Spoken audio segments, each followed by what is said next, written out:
శాలివాహన శకం 1587-1592 మధ్యకాలంలో ప్రారంభమైన ఈ ఆలయ నిర్మాణం శాలివాహన శకం 1828 వరకు 4 దశల్లో పూర్తయింది. సూగూరును తొలి రాజధానిగా, వనపర్తిని చివరి రాజధానిగా చేసుకుని సంస్థానాన్ని పాలించిన జనంపల్లి వంశస్థులే ఈ ఆలయ నిర్మాణాన్ని 4 దశల్లో చేపట్టారు. కాకతీయుల పతనానంతరం పానుగంటి సీమ ప్రాంతాన్ని సుమారు 100 సంవత్సరాలు కందూరు రాజులు, అనంతరం 50 సంవత్సరాలు మన్నెదొరలు పాలించారు. ఈ ప్రాంతంలో పాలకులు మారుతున్న తీరును గమనించిన జనంపల్లి వీరకృష్ణారెడ్డి గారు పాతపల్లికి చేరుకొని మెల్లమెల్లగా ఉపాయంతో పలుకుబడి సంపాదించి కొన్ని గుత్త గ్రామాలను చేజిక్కించుకొని మన్నెదొరలను వశపరుచుకున్నారు. తదనంతరం కోట నిర్మాణం అవసరమని భావించి శాలివాహన శకం 1432లో సూగూరును సంస్థాన రాజధానిగా మార్చి అక్కడి నుంచే పాలనను కొనసాగించారు. ఈ విధంగా జనంపల్లి వారసత్వం మొదలైంది. శ్రీరంగపురం శ్రీ రంగనాయక స్వామి ఆలయ నిర్మాణంలో మొదటి దశకు జనంపల్లి వంశానికి చెందిన అష్టభాష బహిర్గోపాలరావు గారే ఆద్యుడు. ఆయన శాలివాహన శకం 1576 నుండి 1598 వరకు సంస్థానాన్ని పాలించారు. అష్టభాష బహిర్గోపాలరావు గారు పరమ విష్ణుభక్తుడు. శాలివాహన శకం 1584లో కందాల ఆచార్యుల వారి చేత సమాశ్రయనము పొందారు. సమాశ్రయనం అంటే శ్రీ మహావిష్ణువు యొక్క శంకుచక్ర ముద్రలను భుజాలపై అచ్చువేసే వైష్ణవ సంస్కారం. ఈ సంస్కారాన్ని స్వీకరించిన తరువాత మద్య మాంసాలను పూర్తిగా త్యజించి దైవారాధనలో నిమగ్నమై జీవించాలి. సమాశ్రయనం అనంతరము ఆయన దక్షిణ భారతదేశంలోని తిరుపతి, కాంచీపురము, శ్రీరంగం వంటి ప్రసిద్ధ వైష్ణవ క్షేత్రాలను దర్శించారు. శ్రీరంగంలోని ఆలయ శిల్పకళకు ముగ్ధులైన ఆయన అదే శైలిలో తన సంస్థాన రాజధాని అయిన సూగూరులో రుక్మిణి సత్యభామ సమేత వేణుగోపాలస్వామి ఆలయాన్ని నిర్మించాలని సంకల్పించారు. ఇందుకోసం తమిళనాడు నుండి శిల్పులను రప్పించి నిర్మాణ పనులను ప్రారంభించారు. అయితే ఆలయ నిర్మాణం పూర్తి కావస్తున్న సమయంలో ఎదురైన అపశకునముల కారణంగా పనులు నిలిచిపోయాయి. దీంతో విగ్రహ ప్రతిష్ఠ జరగలేదు. ఈ నేపథ్యంలో శాలివాహన శకం 1587 నుండి 1592 మధ్యకాలంలో శ్రీరంగంలోని శ్రీ రంగనాథ స్వామి ఉత్సవమూర్తిని పోలిన విగ్రహాన్ని ఆనాటి దస్త్రాపురం కొరివపాడు ప్రాంతంలోని చిన్న గుట్టపై ప్రతిష్ఠించి అక్కడ చిన్న ఆలయాన్ని నిర్మించి పూజలు జరిగేలా ఏర్పాటు చేశారు.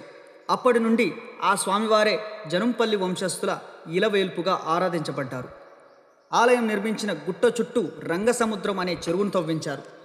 ఆ చిన్న ఆలయమే నేటి శ్రీరంగపురం శ్రీ రంగనాయక స్వామి ఆలయానికి తొలి రూపంగా నిలిచింది.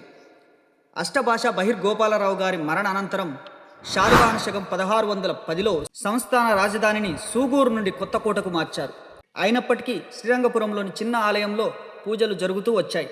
ఈ విధంగా శాలివాహన శకం 1587 నుండి 1685 వరకు శ్రీరంగపురం శ్రీ రంగనాయక స్వామి ఆలయ నిర్మాణం మొదటి దశ కొనసాగింది. శ్రీరంగపురం శ్రీ రంగనాయక స్వామి ఆలయ నిర్మాణంలో రెండవ దశ జనంపల్లి వంశానికి చెందిన 4వ వెంకటరెడ్డి గారి కాలంలో ప్రారంభమైంది. ఈయన జనంపల్లి వంశంలోని 9వ సంస్థానాధీశుడు. శాలివాహన శకం 1669 నుండి 1709 వరకు సంస్థానాన్ని పాలించారు. అనంతరం ఆయన భార్య జానమ్మ, కోడలు జానమ్మ శాలివాహన శకం 1709 నుండి 1757 వరకు పాలనని కొనసాగించారు. శాలివాహన శకం 1672లో 4వ వెంకటరెడ్డి గారు సంస్థాన రాజధానిని కొత్తకోట నుండి శ్రీరంగపురానికి మార్చారు. రాజధానిని శ్రీరంగపురానికి మార్చిన కొంతకాలానంతరం శాలివాహన శకం 1685లో ఒకనాడు శ్రీ రంగనాయక స్వామి ఆయనకు కలలో దర్శనమిచ్చి, నేను కానాయపల్లి సమీపంలోని రంగంపేట దగ్గర ఒక పుట్టలో ఉన్నాను, నీకు గరుడు మార్గనిర్దేశం చేస్తాడు, నన్ను తీసుకొని వెళ్ళి ఎక్కడ ప్రతిష్ఠ చేయాలో కూడా చూపిస్తాడు అని చెప్పి అంతర్ధానమయ్యాడు. మరుసటి రోజు రాజుగారు గరుడపక్షిని అనుసరిస్తూ వెళ్ళగా రంగంపేట సమీపంలోని ఒక పుట్టలో శేషశయ్యపై శయనిస్తున్న శ్రీ రంగనాయక స్వామి, పాదాల వద్ద శ్రీదేవి భూదేవి, నాభి నుండి ఉద్భవించిన బ్రహ్మదేవుడు ఉన్న దివ్యమూర్తి లభించింది. ఆ విగ్రహాన్ని తీసుకుని వస్తుండగా గరుడపక్షి శ్రీరంగపురంలోని అప్పటికే ఉన్న చిన్న ఆలయం సమీపంలోని గుట్ట వద్ద అంతర్ధానమైంది. దీనిని దైవ సంకేతంగా భావించిన రాజుగారు అక్కడ ఉన్న ఆలయంలోనే కొత్తగా లభించిన శ్రీ రంగనాయక స్వామి విగ్రహాన్ని ప్రతిష్ఠించారు. అంతకుముందు అష్టభాష బహిర్గోపాలరావు గారు ప్రతిష్ఠించిన విగ్రహాన్ని ఆలయంలో వెనుక భాగంలో ప్రతిష్ఠించారు. అష్టభాష బహిర్గోపాలరావు గారు ప్రతిష్ఠించిన విగ్రహం శ్రీరంగంలోని ఉత్సవమూర్తిని పోలి ఉండగా 4వ వెంకటరెడ్డి గారు ప్రతిష్ఠించిన విగ్రహం శ్రీరంగంలోని మూల విరాట్టుని పోలి ఉంటుంది. గరుడు మార్గనిర్దేశం చేసిన గుట్ట కావడంతో ఈ గుట్టకు గరుడాద్రి అని నామకరణం చేశారు. విగ్రహ ప్రతిష్ఠ అనంతరం ఆలయ గర్భగృహాన్ని విస్తరించారు. సూగూరులో పూర్తి కాక మిగిలిపోయిన వేణుగోపాలస్వామి ఆలయం కోసం చెక్కిన గర్భగృహ స్తంభాలు, గోడలు మరియు ఇతర శిల్ప ఖండాలను శ్రీరంగపురానికి తీసుకొచ్చి గర్భాలయ నిర్మాణంలో ఉపయోగించారు. 4వ వెంకటరెడ్డి గారి అనంతరం పాలన చేపట్టిన భార్య జానమ్మ, కోడలు జానమ్మ శ్రీరంగపురం ఆలయంలో బ్రహ్మోత్సవాలను ప్రారంభించారు. వారి కృషి వల్ల ఆలయ ఖ్యాతి దేశ నలుమూలలకు వ్యాపించి ఆ కాలంలోనే ఈ ఆలయం దేశవ్యాప్తంగా ప్రసిద్ధి చెందిన వైష్ణవ క్షేత్రంగా గుర్తింపు పొందింది. శాలివాహన శకం 1729లో సంస్థాన రాజధానిని శ్రీరంగపురం నుండి వనపర్తికి మార్చారు. అయినప్పటికీ బ్రహ్మోత్సవాలు, పూజలు నిరంతరం కొనసాగుతూ వచ్చాయి. ఈ విధంగా శాలివాహన శకం 1685 నుండి 1757 వరకు శ్రీరంగపురం శ్రీ రంగనాయక స్వామి ఆలయ నిర్మాణం 2వ దశ కొనసాగి ఆలయ గర్భగృహ విస్తరణ, మూల విరాట్ ప్రతిష్ఠ, బ్రహ్మోత్సవాల ఆరంభం వంటి ముఖ్యమైన అభివృద్ధులు జరిగాయి. ఈ దశలో శ్రీరంగపుర ఆలయం దేశవ్యాప్తంగా ఖ్యాతి పొందిన ప్రముఖ వైష్ణవ క్షేత్రంగా ఎదిగింది. శ్రీరంగపురం శ్రీ రంగనాయక స్వామి ఆలయ నిర్మాణంలో 3వ దశ జనుంపల్లి వంశానికి చెందిన మొదటి రాజా రామేశ్వరరావు కాలంలో ప్రారంభమైంది. ఈయన జనుంపల్లి వంశంలోని 11వ సంస్థానాధీశుడు. శాలివాహన శకం 1757 నుండి 1788 వరకు సంస్థానాన్ని పాలించారు. అనంతరం ఆయన భార్య రాణి శంకరమ్మ శాలివాహన శకం 1788 నుండి 1814 వరకు పాలన కొనసాగించారు. ఆ తరువాత శాలివాహన శకం 1820 వరకు నామమాత్ర పాలన కొనసాగింది. ప్రథమ రాజా రామేశ్వరరావు పాలన ప్రారంభమైన తొలినాళ్లలో ఒక కారణంతో నిజాం చేత బందీ అయ్యాడు. ఆ సమయంలో తాను విడుదలైతే శ్రీ రంగనాయక స్వామి ఆలయాన్ని మరింత విస్తరింపజేస్తానని స్వామివారికి మొక్కుకున్నాడు.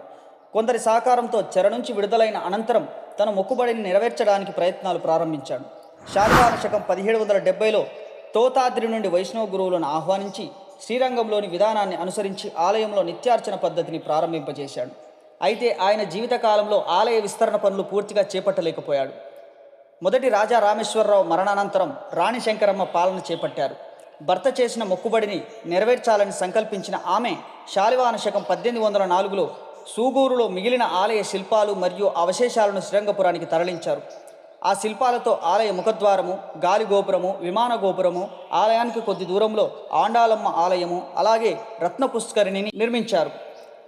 తదనంతరం శాలివాహన శకం 1808లో గర్భగృహం చుట్టూ మండపాన్ని నిర్మించారు. ఇదే సమయంలో రంగసముద్రంలో కృష్ణ విలాసాన్ని కూడా నిర్మింపజేశారు. అలాగే శాలివాహన శకం 1820లో రథయాత్రను ప్రారంభించారు. ఈ రథాన్ని పెంట్లవెల్లి గ్రామానికి చెందిన బైరోజు వంశస్థులు నిర్మించినట్లు తెలుస్తోంది. ఇప్పటికే ప్రారంభమైన బ్రహ్మోత్సవాలకు రథయాత్ర కూడా తోడవడంతో శ్రీరంగపురం ఆలయ మహిమ మరింత విస్తరించింది. ఆ కాలంలో జరిగే జాతరకు దూర ప్రాంతాల నుండి భక్తులు ఎద్దుల బండ్లపై బండి వెనుక బండి కట్టుకొని వచ్చేవారు. జాతర సందర్భంగా పశువుల సంతలు, ఎడ్ల పందాలు, కోళ్ల పందాలు కూడా విస్తృతంగా జరిగేవి. రాణి శంకరమ్మ ఆజ్ఞ మేరకు సంస్థాన ఆస్థాన కవి హోసదుర్గం కృష్ణమాచార్యులు ఉత్తర రంగ మహత్యం అనే కావ్యాన్ని రచించారు. అలాగే శ్రీ రంగనాథ స్వామి సుప్రభాతం కూడా ఆయనే రచించారు. ఈ విధంగా శాలివాహన శకం 1757 నుండి 1820 వరకు శ్రీరంగపురం శ్రీ రంగనాయక స్వామి ఆలయ నిర్మాణంలో 3వ దశ కొనసాగింది.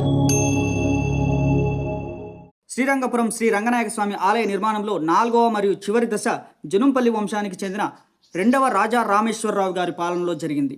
ఈయన శాలివాహన శకం 1815 నుండి 1844 వరకు సంస్థానాన్ని పాలించారు. ఆయన పాలనలో శాలివాహన శకం 1828లో సూగూరులో మిగిలి ఉన్న వేణుగోపాల స్వామి ఆలయ నిర్మాణ అవశేషాలను శ్రీరంగపురానికి తరలించారు. వాటితో ఆలయానికి ఎడమవైపున కళ్యాణ మండపాన్ని, గర్భగృహానికి ఆనుకొని శ్రీ మహాలక్ష్మీదేవి ఆలయాన్ని నిర్మించారు. ఈ విధంగా శాలివాహన శకం 1587లో ప్రారంభమైన శ్రీరంగపురం శ్రీ రంగనాయక స్వామి ఆలయ నిర్మాణం 4 దశలుగా కొనసాగి శాలివాహన శకం 1831లో పూర్తయింది. శ్రీరంగపురం శ్రీ రంగనాయక స్వామి ఆలయ నిర్మాణానికి సంబంధించిన ఈ చారిత్రక విశేషాలన్నింటినీ సంస్థాన ఆస్థాన కవి హోసదుర్గం కృష్ణమాచార్యులు 30 శ్లోకాల రూపంలో రచించి ఆలయంలో శ్రీ మహాలక్ష్మీదేవి అమ్మవారి ఆలయానికి ఎడమవైపున ఉన్న గోడపై శిలాశాసనంగా చెక్కించారు. ఈ శిలాశాసనం సాధారణ శకం 1909 జనవరి 12వ తేదీ ప్రతిష్ఠించబడింది. నేటికి ఈ శిలాశాసనం శ్రీరంగపురం ఆలయ నిర్మాణ చారిత్రకు ప్రామాణిక ఆధారంగా నిలిచి జనుంపల్లి వంశస్థుల సేవలను, ఆలయ నిర్మాణ దశలను, వారి వైష్ణవ భక్తిని మరియు ఆలయ వైభవాన్ని భావితరాలకు తెలియజేస్తుంది. సూగూరులో మిగిలి ఉన్న మరికొన్ని ఆలయ అవశేషాలను కూడా తర్వాత కాలంలో శ్రీరంగపురానికి తరలించారు. వాటిలో రుక్మిణి సత్యభామ సమేత వేణుగోపాల స్వామి వారి విగ్రహాలు నేటికి ఆలయంలో దర్శనమిస్తాయి. అదేవిధంగా ఆలయ ప్రాంగణంలో కాకతీయుల కాలానికి చెందిన చిన్న రాతి మంటపం కూడా ఉంది. ఆలయానికి సమీపంలోని రంగసముద్రంలో ప్రస్తుతం శిథిలావస్థలో ఉన్న కృష్ణ విలాసం నిర్మాణాన్ని కూడా చూడవచ్చు. ఆలయంలో శ్రీ సీతారామ లక్ష్మణ సమేత హనుమంతుల ఉత్సవ విగ్రహాలు కూడా ఉన్నాయి. అలాగే శ్రీ ఆంజనేయ స్వామి వారి విగ్రహం కూడా ప్రతిష్ఠించబడింది. అష్టభాష బహిర్గోపాలరావు గారు మొదట ప్రతిష్ఠించిన కస్తూరి రంగనాయక స్వామి విగ్రహాన్ని కూడా మనము గర్భగుడి వెనుక చూడవచ్చు. అంతేకాకుండా ఆలయంలో 12 మంది ఆల్వార్ల విగ్రహాలను కూడా దర్శించవచ్చు. అదేవిధంగా శ్రీ వైష్ణవ సాంప్రదాయంలో అత్యంత ప్రాధాన్యం కలిగిన ఉత్తర ద్వార దర్శనం కూడా ఈ ఆలయంలో నిర్వహించబడుతుంది. పూర్వకాలంలో ఈ ఆలయంలో నేలమాలిగలు కూడా ఉండేవి. ప్రస్తుతం వాటిని మూసివేశారు. ఆ నేలమాలిగలపై 3 గదులు నిర్మించి వాటిలో వనపర్తి సంస్థానంలోని రంగుమహల్లో ఉన్న తంజావూరు చిత్రాలను భద్రపరిచారు. ఈ తంజావూరు చిత్రాల ప్రత్యేకత ఏమిటంటే వీటిని బంగారు పూత, వెండి పూత, అలాగే ముత్యాలు పగడాలతో అలంకరించి రూపొందించారు. ఈ తంజావూరు చిత్రాలను సందర్శకులు ప్రత్యేక టికెట్ తీసుకొని దర్శించవచ్చు. శ్రీరంగపురం శ్రీ రంగనాయక స్వామి ఆలయంలో ఉన్న అద్భుతమైన శిల్పకళ, ప్రశాంతమైన వాతావరణం, విశాలమైన ప్రాంగణం మరియు సహజ సిద్ధమైన పరిసరాల కారణంగా సినీ, టెలివిజన్ చిత్రీకరణలకు ప్రముఖ కేంద్రంగా నిలిచింది. ఇక్కడ పదుల సంఖ్యలో సినిమాలు, సీరియళ్లు, లఘు చిత్రాలు చిత్రీకరించబడ్డాయి. ప్రస్తుతం కూడా అనేక చిత్రీకరణలు జరుగుతున్నాయి. ఈ ఆలయంలో చిత్రీకరించబడిన ప్రముఖ చిత్రాల్లో ఎస్ఎస్ రాజమౌళి దర్శకత్వం వహించిన ఛత్రపతి, సింహాద్రి, యమదొంగ చిత్రాలు ముఖ్యమైనవి. అలాగే టక్ జగదీష్, చెన్నకేశవరెడ్డి, గోదా కళ్యాణం తదితర సినిమాలు కూడా ఈ ఆలయ ప్రాంగణంలో చిత్రీకరించబడ్డాయి. భవిష్యత్తులో కూడా ఈ చారిత్రక, ఆధ్యాత్మిక క్షేత్రంలో మరిన్ని చారిత్రక, భక్తి, సాంస్కృతిక చిత్రాలు చిత్రీకరింపబడి శ్రీరంగపురం ఆలయ వైభవం ప్రపంచవ్యాప్తంగా మరింత విస్తరించాలని ఆకాంక్షిద్దాం.